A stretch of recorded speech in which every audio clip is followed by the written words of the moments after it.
Bonjour à toutes et tous, donc aujourd'hui je suis à Nîmes avec Grégory et Nadia. Bonjour. Et voilà, et donc Grégory m'a expliqué voilà, que tout le 2 poids 2 mesures que subissent les gens dits du voyage. Est-ce que tu peux nous dire quelques mots là-dessus, Grégory? En gros, c'est un ressenti global et plus qu'un ressenti, c'est flagrant. D'ailleurs, on a pu avoir l'occasion d'aller justement visiter quelques endroits clés qui nous montrent vraiment ce qui se passe, et puis aussi ce qui se passe sur les médias, ce qu'on voit concernant les piscines avec la Duma, les constructions qui ont été faites auprès de sédentaires qui, eux, ne sont pas appelés au tribunal, etc. Donc voilà, et puis il y a une décision de justice malheureusement qui a été rendue mardi, qui n'est pas du tout en ma faveur, où on me demande littéralement de sortir de chez moi avec ma caravane, mes enfants, mon mobil-home, des enfants qui sont scolarisés. Je suis ici depuis plus de 10 ans, ça va faire 12 ans maintenant que je suis propriétaire de ce terrain.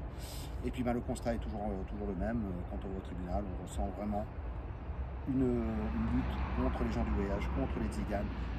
On sent une certaine intolérance, une animosité qui est dans les tribunaux et qui malheureusement est de plus en plus. Voilà, c'est un ressenti, c'est un vécu et c'est un fait. Voilà. Donc voilà, l'antiziganisme en fait a des conséquences concrètes, des conséquences d'accès au droit, accès au logement par exemple, effectivement, ou accès à l'éducation. Et donc Nadia, en fait, c'est Nadia qui nous a mis en contact. Pourquoi tu as tenu à nous mettre en contact, Nadia?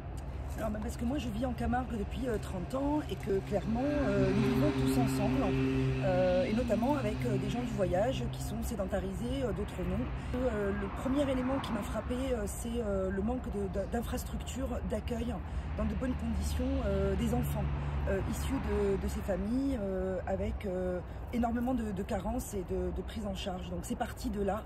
Et après, l'intérêt s'est un peu plus développé sur l'ensemble de la communauté. Voilà, j'en connais énormément, je travaille avec énormément de personnes qui sont issues de ces communautés et très clairement, pour moi, elles souffrent et elles sont la cible de racisme.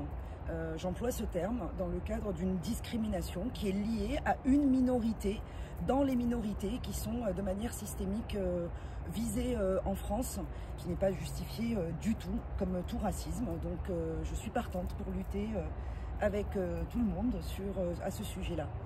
Merci beaucoup à tous les deux. Merci.